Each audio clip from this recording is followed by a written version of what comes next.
What's up, everybody? How we doing? So today, lots to talk about. Syracuse, of course, being one of them. Maybe the biggest regular season game we've played in a long time because of what's on the line. Obviously, the Florida game at the beginning of the season was huge for many reasons, it being a rivalry, it being the start of the season.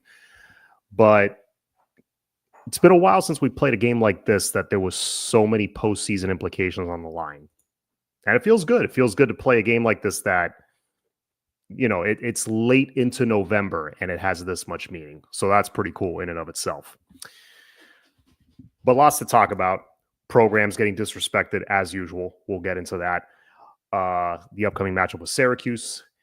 Uncle Luke's comments, of course, we're going to have to talk about that. That was crazy. But anyways, without any further ado, let me bring on my guest. He's backstage. He looks ready. Mr. AO. How you doing, brother? Hey, man, always a pleasure joining you. So thanks for having me. No problem, man. So first off, before we get into the blatant disrespect of our program that we saw today, on multiple fronts, both the haters and supposed supporters of the program,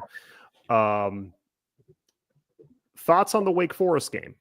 Just real quick overall, what did you think? It was a little concerning that it still takes 3.5 quarters to get things going.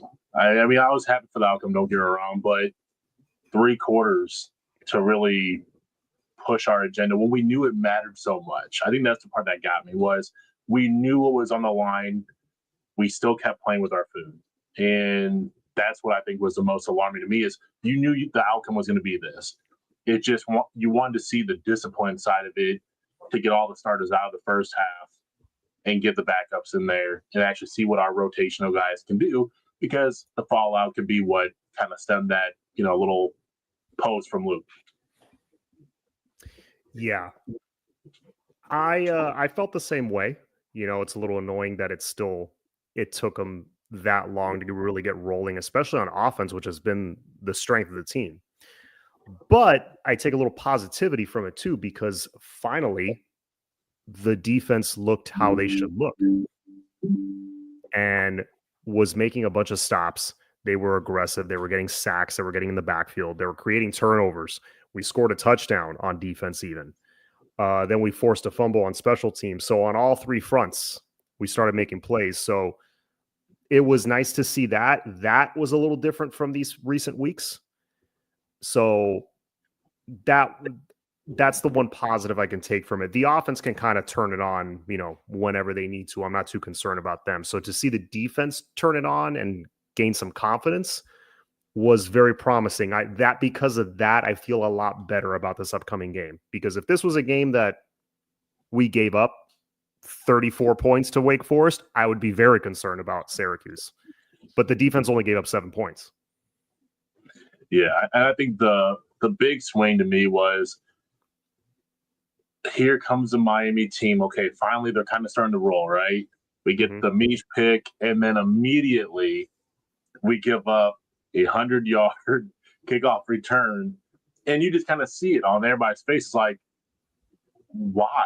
How? Like, that was the only thing that really got to me was we just seemed like we couldn't get everything going in the right direction. If it wasn't the offense, it became the defense. If it's the defense, can't get the offense to go. And then somehow, lo and behold, special teams jumps in there and says, hey, don't worry about it. We'll let them right back in the game for the both of you. And it's like, I think that was the hard part for me was, but I think as soon as you saw kind of the D line kind of settle down, start getting that pressure, it made the defensive snap back into place. So you alluded to, we haven't seen that yet. So I think that's going to be the key is the adjustments they made at the fourth quarter, they need to stick to that.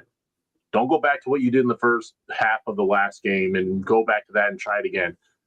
Go after these adjustments and stay in that damn defensive formation. Whatever that was, stay in it and don't do anything else. Yeah, for sure. Before we get into Syracuse, so let's talk next about let's go over the Uncle Luke comment first. because that was crazy. I have nothing else to say about that, but that was nuts. I was reading the tweet, and I don't know if you also thought this when you were reading it, because it was a very long tweet. First few lines in, I'm thinking he's being sarcastic. Right. Yeah. But then halfway through, or more than halfway through, I'm like, oh, wait a minute. Is he serious? You finish reading. Oh, he's serious. Oh, okay. What is happening here? But then you remember, well, this is Uncle Luke we're talking about. This is not the first. It's not the first idiotic comment he's made against the program. It probably won't be the last.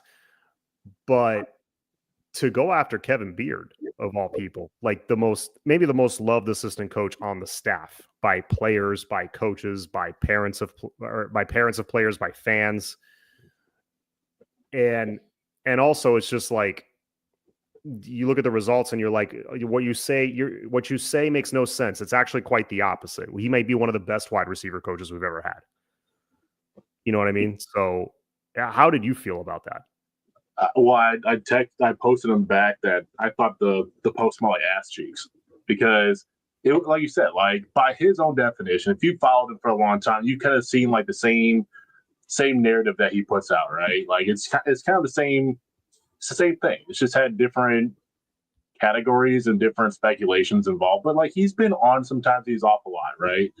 Majority of people on Twitter. But this one, by his standards, would have been completely out of left field, because, like you said, former player, Miami through and through.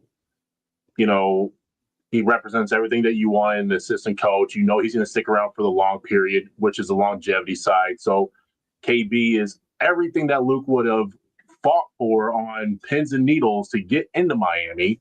If this was last year, right? Like, so the fact that you didn't want favoritism, because remember that was a big thing with the whole Manny deal, and that's what Luke would go after with the whole Manny regime, was favoritism and seniors over freshmen and freshmen over the seniors and all this other stuff, right?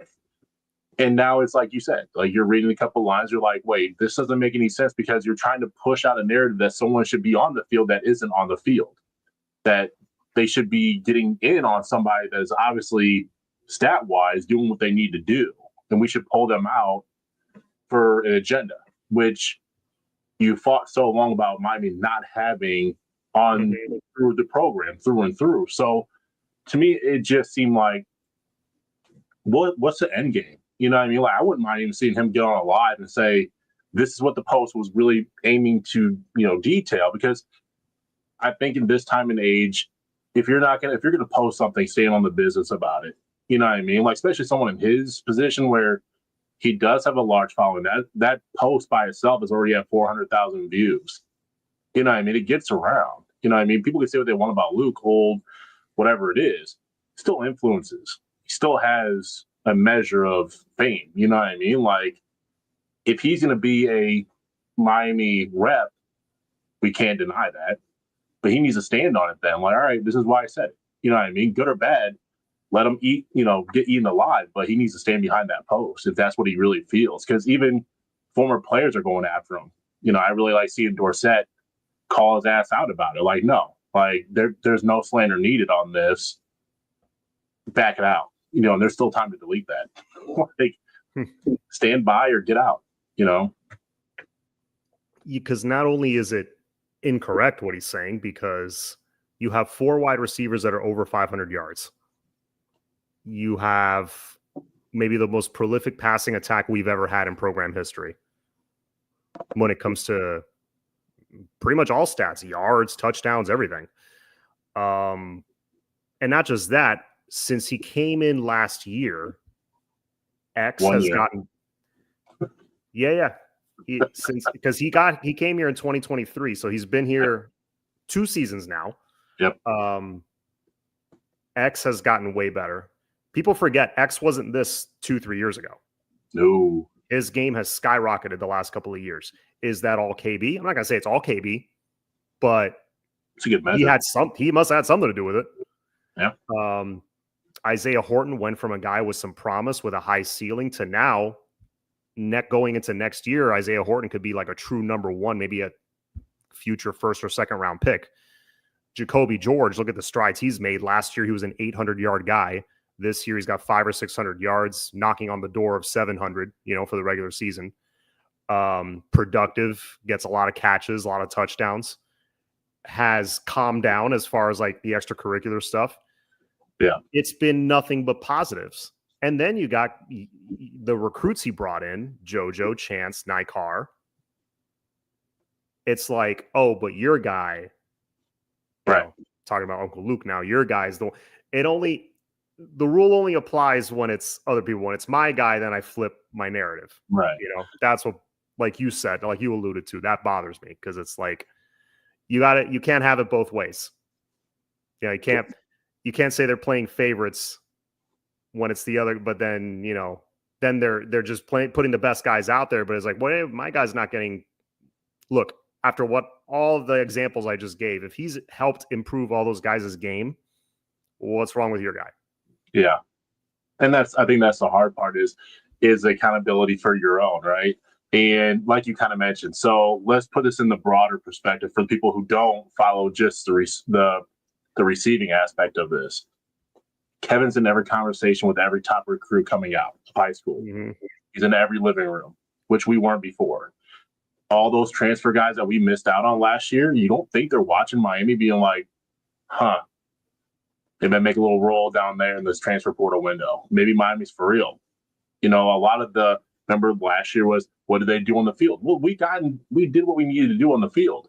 So at this point in time, why would you want to negative recruit anybody about Miami when you're on that cusp to getting all that to come home?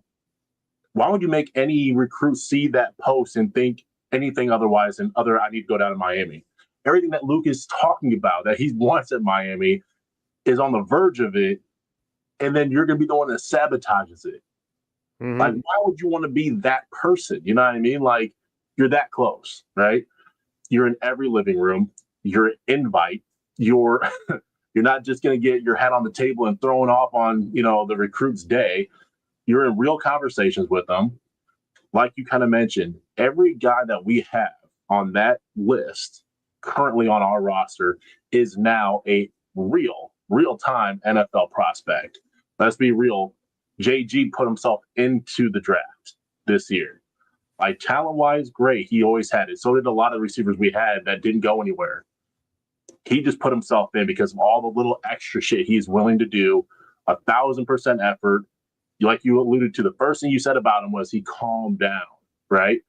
All the talent in the world. Never was about the talent. Can you calm him down so he can win us a game versus cost us a game? And JG has. So, I mean, you've done everything right if you're KB. You can't always dictate who's going to be rotated in and when. And why would you want to when you're the number one offense in the country and you need to gel? Because the season is for the postseason. You know what I mean? Like, you got to get all this shit in line before you get to that big show. So, yeah, some of the younger guys may not eat right now. They need to learn how to ride the bench. Mm-hmm. They need to learn to do the extra and do the little things that will add up. And if he can't understand that, then he's never built culture then. And I think he has at his high school. So it's like, would you really be willing to put an 8th grader on your roster and start him right now? If your name's behind it? No, probably not. You're going to make him earn it. Yeah. And I'm sure most of the people listening, or all of them, know the player we're talking about. It's Ray Ray. Uncle Luke coached Ray Ray in high school, and that's his dude. So that's the whole reason for the post. There was definitely an agenda behind it. To be fair, look, love the kid. Love Ray Ray.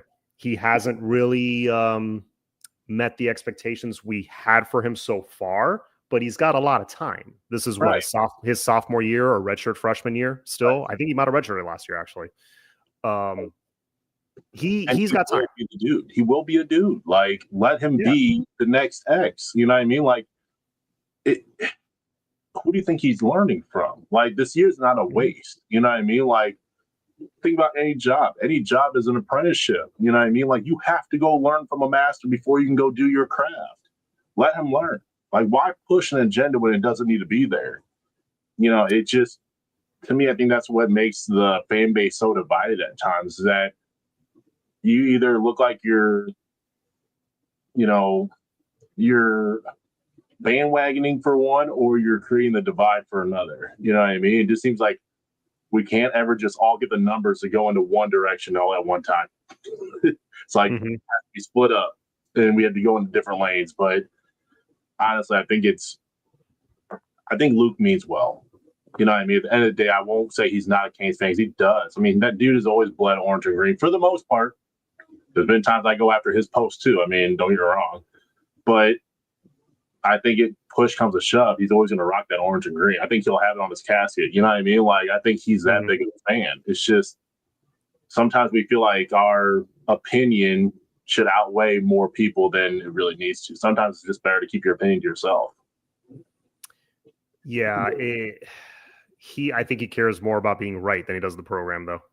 Yeah. Oh, absolutely. I think that's initially it, is the individual. Sometimes, I mean, they want to just, sometimes you got to cut off that damn pinky. Just let the hand survive, bro. Like, it's fine. Yeah. I don't doubt he cares about the program, but I think he cares more about being right and, pushing his agenda. But I don't want to spend too much time on it. But I think we can pretty much all fans unanimously agree, like, yo, that take was terrible. It did unite a lot of us to go after him, though. It was just like, I never seen so many people call him out like so quickly. I mean, it's just immediately. Yeah. Immediately. Yeah. Mo, what's going on, sir? Good to see you, John. Luke was drunk. Too much broccoli. I'm hoping his next post says I was hacked. That's all I'm going to hope for at this point. Yeah. Well, apparently, I think he was on Caneville or Footballville talking about the post. So, no, it was him. That's what I thought that at first. I was like, okay, is he being sarcastic? I keep reading. No, not sarcasm. Was he hacked? No, I doubt he was hacked. He would have said something by now. Yeah, it was just odd. Mm-hmm. Let's see. Swerve is saying, I think the issue is in a blowout game, why can't backups get some playing time? I believe that's the message Luke was conveying. I mean, it didn't sound like it, but and I think that did that bother you at all? Like, I guess I was a little bothered by that too. I think we kind of pulled away around the 5-minute mark, maybe 6-minute mark, and then on the offensive side, Cam still came out, and it's like, come on, like, I get it. He wants to run the offense. Is it really worth pulling and putting in, one of the backups and using a game? But then again, there's not even 4 games left. You know what I mean? It's like, I'm still 50-50 with that one. Yeah, it's just there wasn't so much. Oh, good point, Mo. Good point. It was senior day. Yeah, exactly. That's the hard part. Yeah. We pulled away kind of late. That's the problem. Yeah. So you had 2 possessions to work with, and honestly, what were you doing on those 2 possessions? You were mainly running the ball. Yep. And look who ran the rock those last couple of possessions. It was Jordan Lyle, a true freshman. So, there was really not much to argue there. Now, if it was a blowout at the half and he didn't come in for a single snap, I could see your beef. Right. Why isn't he coming in? I understand, but let's move on from that. So we got the Uncle Luke situation. Now the finalists for certain postseason awards came out, and 3 of them specifically. Actually, no, it was the Maxwell Award. It was the Groza Award. The third one I'm thinking of is the Broyles, which actually Shannon Dawson did get named as one of the finalists. Well deserved. I mean, one of the top, I think he's still the top passing offense in America. If not, it might be Syracuse, but they throw the ball 80 gajillion times a game. They don't run it. Yeah.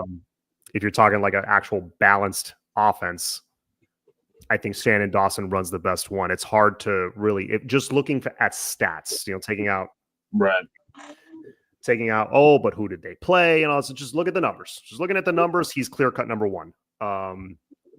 As an offensive coordinator, but we'll see. We'll see how it shakes out. Hopefully he wins it. Hopefully we finish strong, make the ACC championship. I would love to see Shannon Dawson win that award. I think he's well deserved.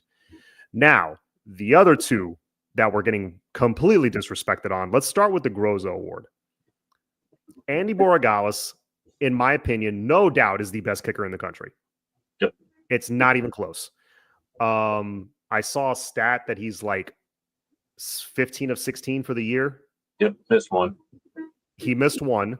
I think he's perfect on extra points, if I'm not mistaken. 52 of 52. Yeah, and they compared side by side him and Ryan Fitzgerald, who is the FSU kicker. Excellent kicker. I like Fitzgerald, actually. He's got a leg.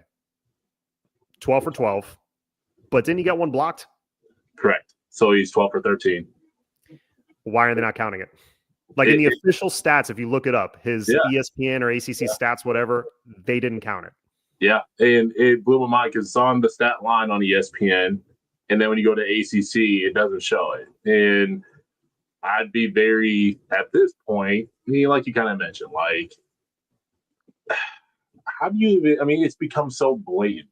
You know what I mean? Like, I think that's what actually will maybe get some of the other fan bases off of Miami's ass so much, is because they'll kind of see like, oh, they complain about everything. Well, okay, but now it's on a national scale. Like, how do you leave our best kicker for 4 years? He's 4 years, right? Or do you sit behind his brother for 1 year? I think he's a senior, but he sat behind his brother for 1 year. He's been the starter for 3 years. So 3 years, and I think he's there's no way he's missed more than a handful. You know what I mean? Over those years. So I don't think he's ever had a year where he's missed 3 or more. You know what I mean? Like maybe his first season under Manny, I think he missed like 3 or 4, but they were like, but you saw he had a leg from day one. But it's just like, so even if you take the 52 by itself, like how is someone going 52 out of 52 outweighed by someone going 12 for 12 or you know what I mean? Like, it doesn't make sense to me. Like, what are you basing this off of? Like, is it just whoever kicked it one time the furthest away? Like, honestly, if Andy was at a different school and his brother had won, and this is like the brothers that were at FSU before, right? It's a great storyline. One brother wins and the next one comes. This was any other program, I think they just shoe him in.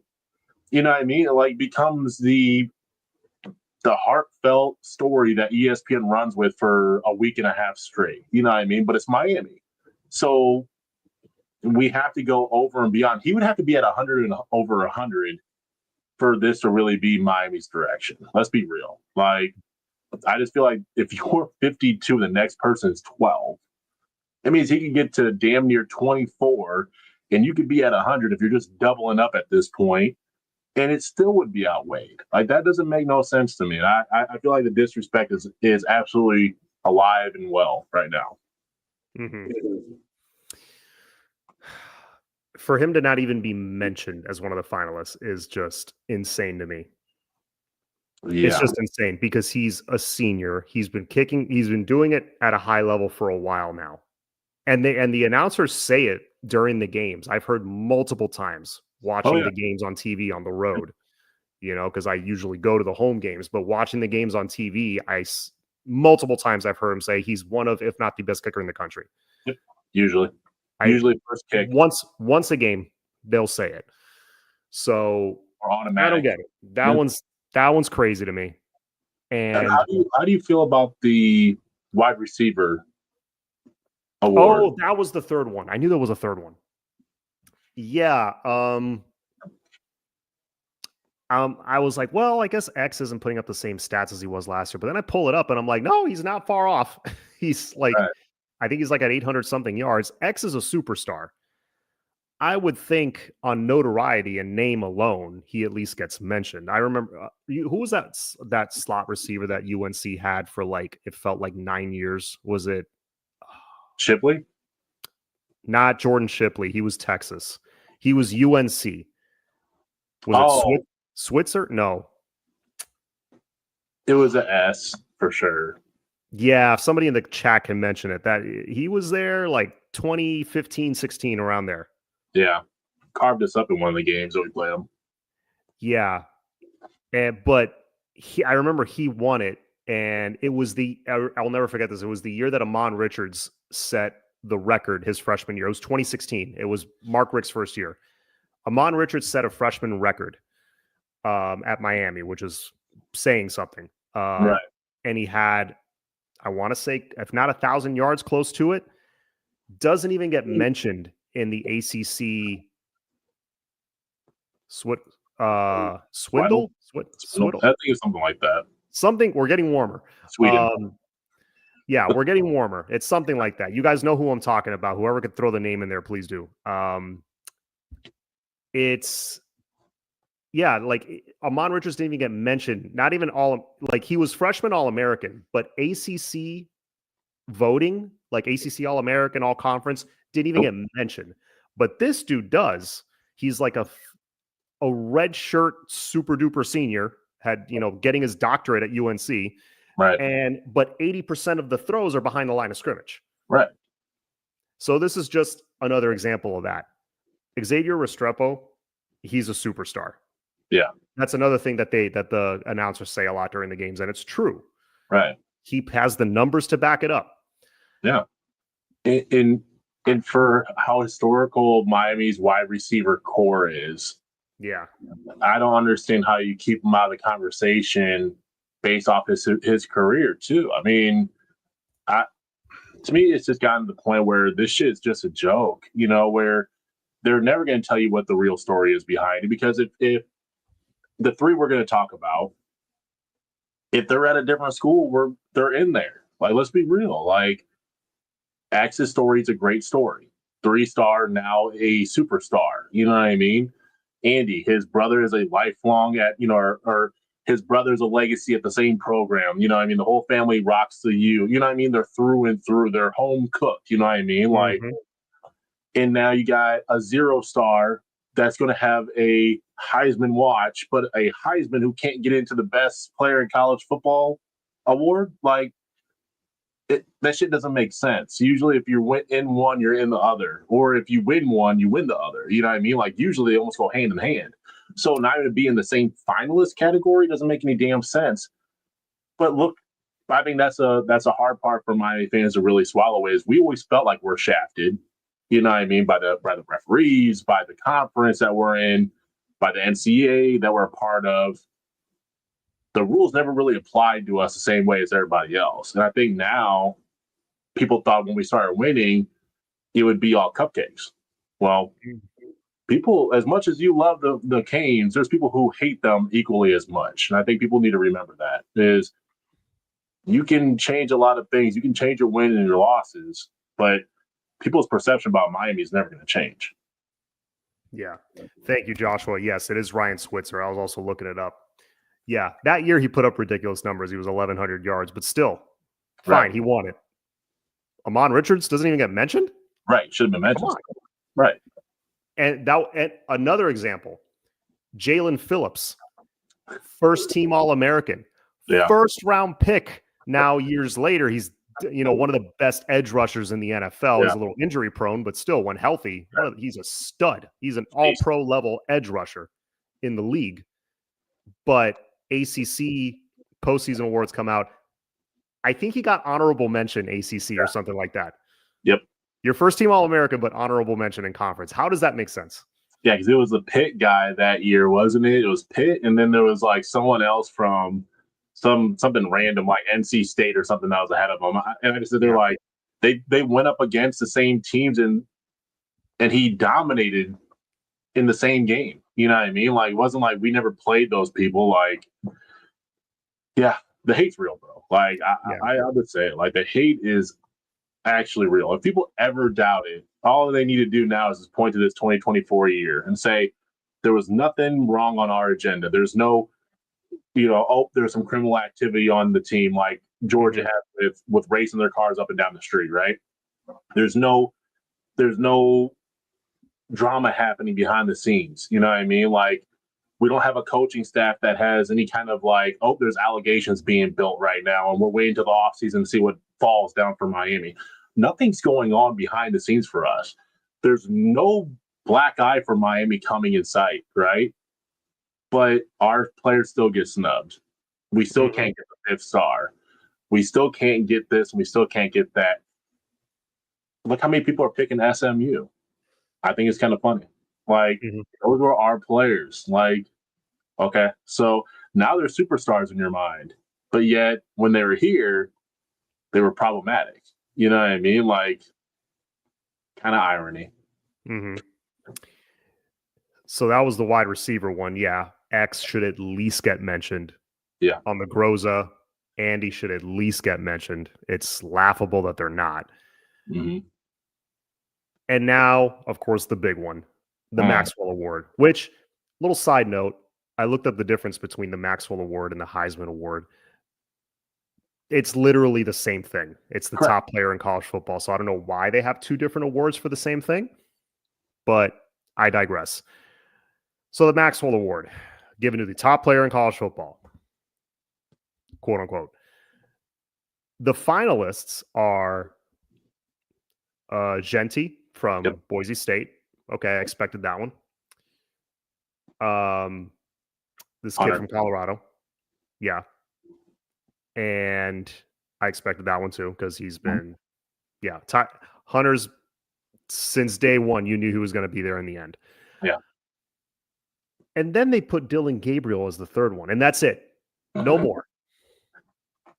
I'm like, wait, that's the list? That's it? Dylan Gabriel, he's a fine quarterback. He's a good game manager. He runs that offense well. That offense is loaded with NFL linemen and skill position guys. The defense is loaded with NFL talent. And he's just basically driving the Ferrari through an empty parking lot, trying not to crash it into a tree. That's all he has to do. Correct. Yeah, Cam Ward, who, if you put their numbers side by side, Cam Ward has 700 more passing yards. I'm not exaggerating that number. Go look it up. It's 3,700 to 3,000. Yep. He has 12 more touchdowns. It's 34 passing touchdowns to 22. Oh, but maybe the interceptions. Nope, it's the same. I think Cam has 7 and Dylan Gabriel has 6. Yep. We're one up on the interceptions. If the first two weren't obvious to you, that one, I mean, even writers who normally, aren't huge fans of us are chiming in on this one. Are like, well, hold on a second. Yeah, this isn't right. Yeah. So I think it was kind of funny to me because like you kind of mentioned, you guys go to the games, I don't. So me and a lot of the chat are going to be kind of more in sync with this because we see it week in and week out on TV, right? Where during the bye week, after the Georgia Tech loss, ESPN would comment about Miami on graphics during prime time. Yeah. And the top quarterbacks or top, Heisman contenders were on screen when there was still 6 left. And Cam wasn't on there. And everybody's like, oh, on the little caption below, it says, not involving players in bye week. Why would a bye week interfere with your Heisman candidacy? Everybody has one. I've never seen anybody get left out of like Travis Hunter doesn't get his picture taken down for a week when they're talking about Heisman. I've never seen a graphic not have him in there, like you kind of alluded to, right? Genti, they've been talking about him since week 1. I never heard about shit about Mountain West having a bye week and he's not in the graphic, right? Like, why do we play this narrative with ourselves that we accept it? You know what I mean? Like, oh, it was just a bye week. No. ESPN was alluding they're going to try and leave Cam out of this. Now, is it because is ESPN feeling a little shafted that Cam is doing a 0-star whole production with a non-ESPN group? Where ESPN is not going to be making money off of this. Like, sometimes I start to wonder, like, how much of money gets involved in all this stuff, right? Because, with Prime, he's got Amazon. You know what I mean? Like, they do their thing with Amazon Prime and their show, right? Like, But remember when they were losing, ESPN loved the narrative of how they were losing. But they would still show you all the potential, because where were they at almost every week and getting the most ratings every single week last year? A 4-0 Colorado team was pulling in numbers, bro. So ESPN could just whitewash it. But as soon as they started losing and those numbers dropped, let all hell break loose on Colorado. You know what I mean? That whole narrative of, oh, does Deion really need to be there was out there. You know what I mean? Like, is this too much for him was out there. But now look at Cam. Like, ESPN was loving him. And all of a sudden, Cam's doing everything right.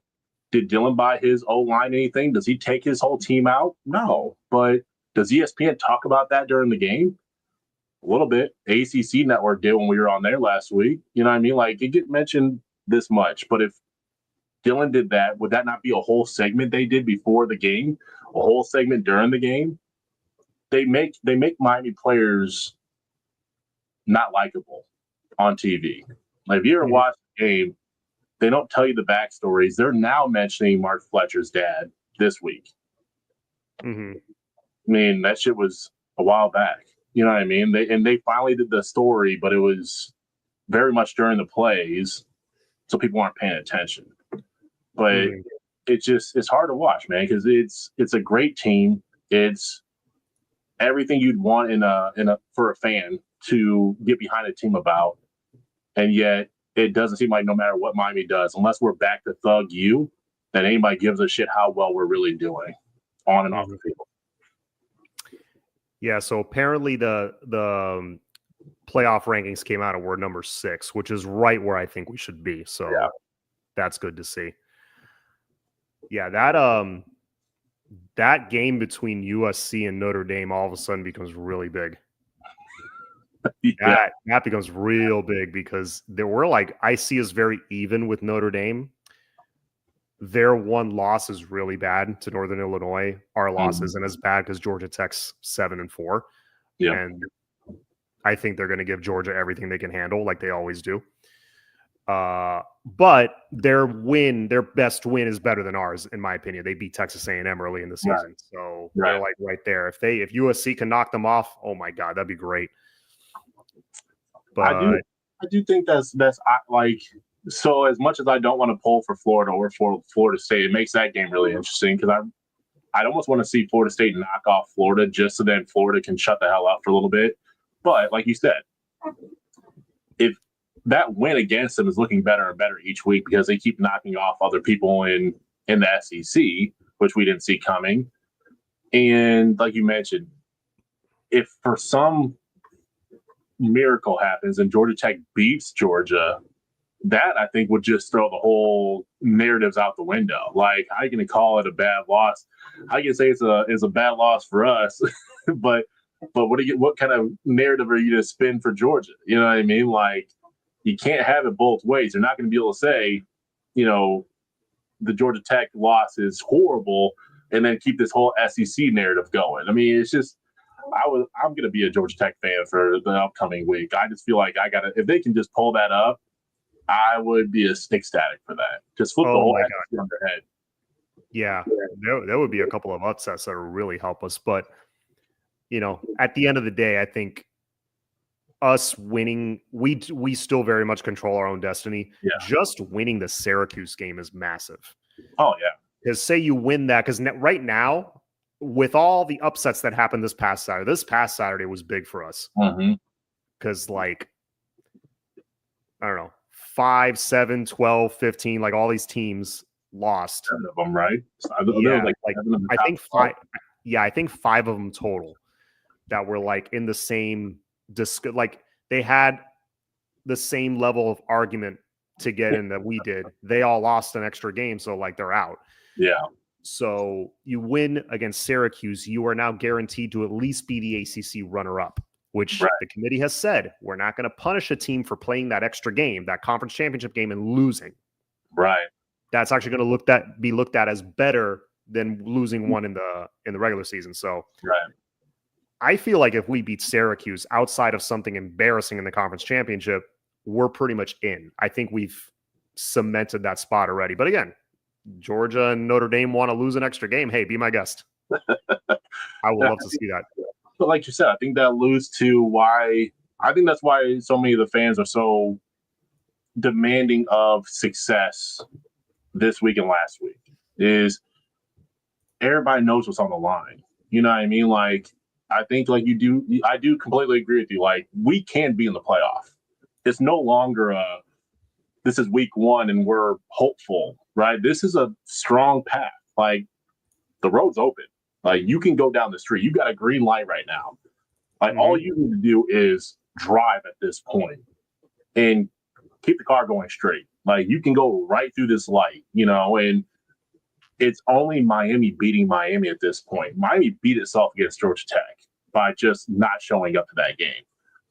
Miami lets other teams hang around in the game, and that's how we got into trouble. The only reason why this whole narrative is because our defense hasn't showed up in 8 weeks, and we still win. You know what I mean? Like, that defense shuts down Syracuse. Like, let's say that this game is the exact same game as Wake Forest, except for it's not as late, and we hold them down to 14 points. What do you think the narrative becomes at this point with the defense going into the playoff? Like, number one offense, and then we have maybe a top 20 defense, and then all of a sudden people are going to be like, oh, Miami's for real.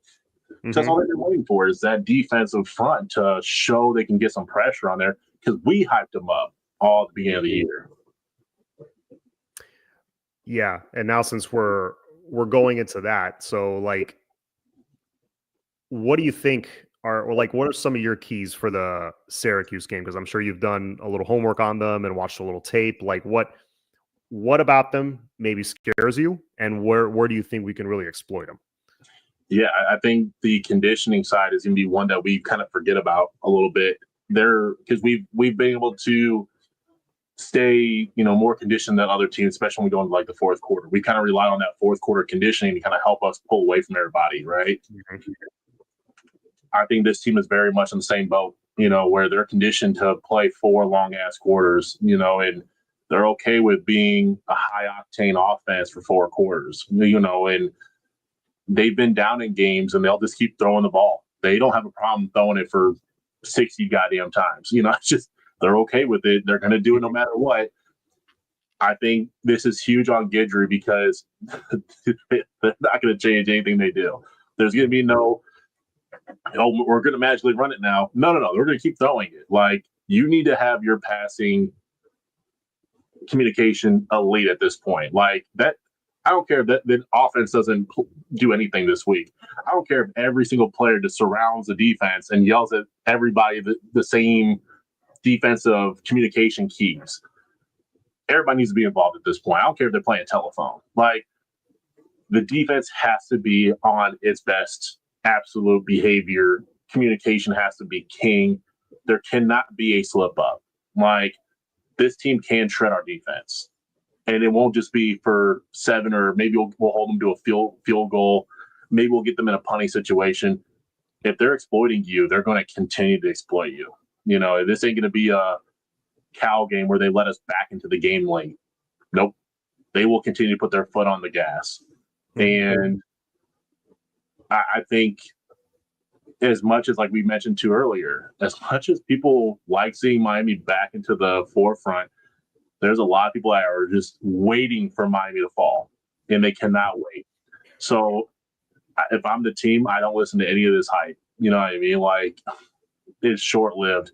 They couldn't wait to see you lose to Georgia Tech. You know what I mean? Like, I kind of, at the same time, I'm going to say this, that I don't wish it upon anybody, but I hope the chip on Cam and X and Borregales' shoulder is just a giant boulder at this point. And they walk into that game like, you're not going to get a punt return. You're not going to get a kick return. We're just going to kick the shit out of it. And you're going to go right back to that line. Like, you're always going to start there. Don't even come into the field. Like, nothing we do is going to leave wonder. You know what I mean? It's going to be a executed game on all 3 sides. That's what I'm hoping comes out of this. Yeah, I'm hoping for 2 things. On defense, blitz. Be very aggressive. Enough of the stunts, enough of all that. get in the backfield as quickly as possible. Mm-hmm. On offense, run the damn football. Pound them. Pound their defense into submission. I know you got the best quarterback in the country. And we'll use them. I'm not saying don't pass the ball. Right. But we should be a run-heavy team on Saturday. If we are run-heavy and we protect the football, we're going to win. Yep. I can pretty much guarantee that. Syracuse's defense is below average. They allow over 6 points per play. That's good for 98th in the country right now, last time I checked. And that seems to be like the most used metric right nowadays for like how good a defense is. They're below average. We can exploit that. Right. And you made a great point. I've been making this same point about the fourth quarter. You look at the end of the game, look at the Cal game. That game felt like it was 8 hours long. And did we look tired at the end? Not even a little bit. It looked like we could play an extra game. Cal looked exhausted. They did. And frustrated because they were just getting bullied out at that point. Yep. When it comes down to just, one-on-one, my best dude against your best dude, like in the fourth quarter when we're fresh and they're still tired, that makes a massive difference. And it's a big reason why we consistently kind of pull away either in the second half or maybe later in the fourth quarter. But at some point, we get our bearings and we pull away. And I think that's the number one reason why I think we're outlasting teams a lot of the time. We just got to be careful that second quarter. It just seems like the second quarter and us just don't get along for shit. Like, it's come out hot in the first quarter, and then for whatever God reason why, it's just like the whole team says, you know what? Second quarter, let's make it more interesting. Let's just, hey, you screw up, I'll screw up. All them over there are going to screw up. We'll just do things that no one's seen us do all year, and we'll just do it and just see how it goes. And then the whole other team comes into the game. And then you saw that you get thrown down in the second quarter almost every damn game. It's like we're playing 3 good quarters. And then, like you said, the fourth quarter is always like this magnificent fourth quarter. First quarter, we come out hot. It's just – it seems like we really get away from ourselves too quickly. And I don't know if that's coaching or if that's the mentality at times, but 4 quarters, you know what I mean? When you throw up the 4, it doesn't mean just play the fourth quarter. It means 4 quarters in the goddamn game. Like, play each one to the best of your ability. At this point, this might be it.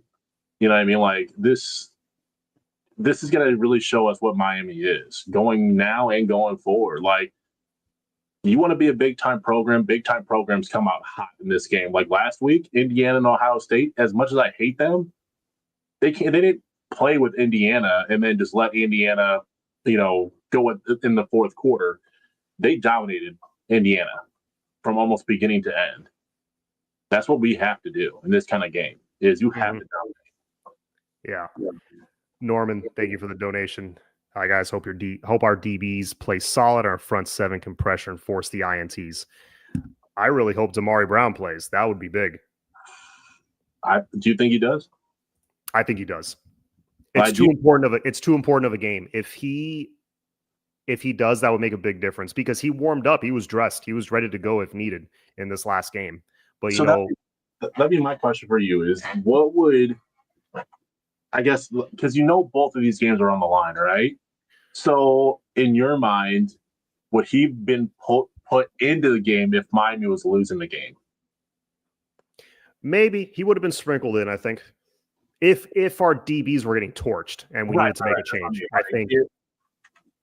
So he was pretty much in your mind, because I thought the same thing. Like, he would be the next man up at this point. Like, if you guys mess up, he's coming in. Otherwise, correct. Let him kind of get another week, get all the rust off, communication, kind of hear the game, sounds of the game again. Yeah. No, because we know Mario with injuries, he does not like to rush people back. He likes to take as much time as possible until he can't wait anymore. Right. We saw it with Jalen Rivers. We saw it with Ruben Bain. Parrish last year too. Yeah. And everybody was like, oh, look what he did. And then now look how he was doing really well with Ole Miss. Mm-hmm. Yeah, absolutely. But Yeah, this one's a massive one. I don't have to tell you guys. This is it's already been a great season. I'm already very happy with this season. I said before the season started, and I still stand by this. You win 10 games or more, oh my God, what that does for recruiting moving forward, what that does for the narrative around the program, it changes everything. You win double digits, man, things change. Now things can really take off from here. And I hate to say that, so much as far as, perception of the program and so much for the future of the program rides on one game. I never like to say that. But man, if you win this game, it's kind of a fork in the road. It's kind of like you win this game, you're kind of a little bit more on the fast track to getting to being one of the elite programs. You lose this game, you're like, okay, we're on our way, but we still got a little bit of ways to go. We still got some work to do. But if you win this game and win it the way you're saying, that we get off to a fast start and never look back, ooh boy. Recruits take notice. Future assistant coaches that might get hired to the staff take notice. Quarterbacks that are hitting the portal take notice. Yeah. It's big for many reasons. Well, what's big too is in the off season, because I think that becomes your driving force going into the off season. Of you can talk about what does Mario pound every press conference, the standard at Miami. Mm-hmm. Well, you lose a game like this, everybody looks back and says, you guys might just do the 2017 thing and have one good season. Let's see how you guys follow up next year, right? And then they're going to put a whole delay on how much they buy into Miami. Versus if you win this game, you're going into that offseason, like you mentioned, you don't only get to recruit and say, hey, we're now on this track. You get to look around your same rooms and say, who's up? Mm-hmm. And we have no shame of who's going to get in. It's going to be the best of this room is on the field. So who really wants it the most out of all of you? Because the goal for next year is to repeat this. And even some of those guys that could leave, if you now have the standard and they have a taste of this kind of amazing season, that run it back looks way different again. You know what I mean? Where it may not be the guy who couldn't get to the league. It might be the guy who should go to the league and says, no. I want to win at Miami. And now we get to keep those guys for one more year where we needed to have them that extra year. And now they're that beacon of the defense. So the beacon of the offense. They're the ones that are leading the charge one more year, which I feel like we miss out on that every year, where there's that one guy who left to NFL, didn't get drafted, and then that room is screwed again. You know what I mean? We're trying to pick up the pieces. So I feel like that's huge. Like you said, it's a huge domino. And if you're Miami, you got to finally say, all our chips have to be in. Mm-hmm. I don't care.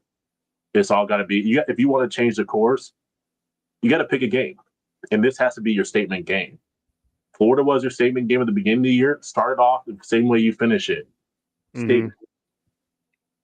Well said. All right, brother. Thank you for being on. We chatted for almost an hour. It didn't feel like it, but yeah. So we got for the people that are in the chat, please hit the like button. Thank you for being on with us, hanging out and talking some Canes with us. John, is the team wearing white for the game? They haven't announced it yet. They usually announce it Thursday. What do you think they should come out as? You think would you come out in the Stormtroopers all white? I would. I think that'd be one of the most badass cinematic. You know how they do those recaps for our season. If you beat Syracuse at Syracuse and you beat Florida at Florida and you show the timeline and you started how you ended, masterpiece. Yeah. That would be perfect because we played Florida in the all whites. So to kind of it come full circle, that makes sense. So yeah, and we can't wear the orange pants because they're the orange, and yeah, the white on green doesn't hit the same. I want to see the Stormtroopers for this one. Yeah. All right, man. Well, thank you again for being on. I won't keep you anymore. But anyways, when are you guys, you and Lex, when are you guys going to be on next? So this week is Miami Mayhem on Wednesday at 8 Eastern time. And then For the Culture with me, Flo, and the You Heard guys is immediately afterwards at 9 p.m. Eastern. Eastern time always throws me off because I'm Central time. Yeah. So it's 7 and 8 my time, but it's 8 and 9 your guys' time. Right. All right, man. Well, thanks again. Go Canes. Oh, before I let you go, score prediction. What do you think? Oh God, I still think they're going to get 30 on us. I'm going to keep going with the 30 until I got proved wrong last week. But I think they score. I think we're going to have to make our adjustments early, but I don't think we do. So I think we make them at halftime like usual. I think it's a really close game at that point, maybe in the 21 and 28 or 21 and 24 range going into half. I think we finish up. I think it's going to be like 48 to 35 Miami. I think it's a pull away late type of deal. Third quarter, I think we kind of take charge. I think we finally start running the rock and we just kind of push them out, stop limiting their chances of having an offense on the field. I have it 34-24 Miami. The spread, unless it's changed in the last few hours, was like 10.5. I think it's going to be like right at 10 points. Yeah, I can see that for sure. Especially if you just let them. The more chances you're going to give that offense, I don't like it. Yeah, no, but I think we get the W. I feel pretty good. I feel pretty good. I think we're going to run the rock, and it seems like Guidry figures something out. I just hope he stays with it. There's no reason not to. He's so happy.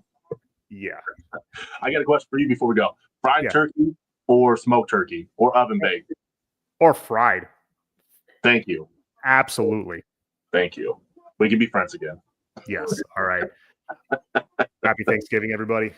Go Thank Canes. It's all about that U. And we will see you guys next week after the game. Hopefully it's a dub.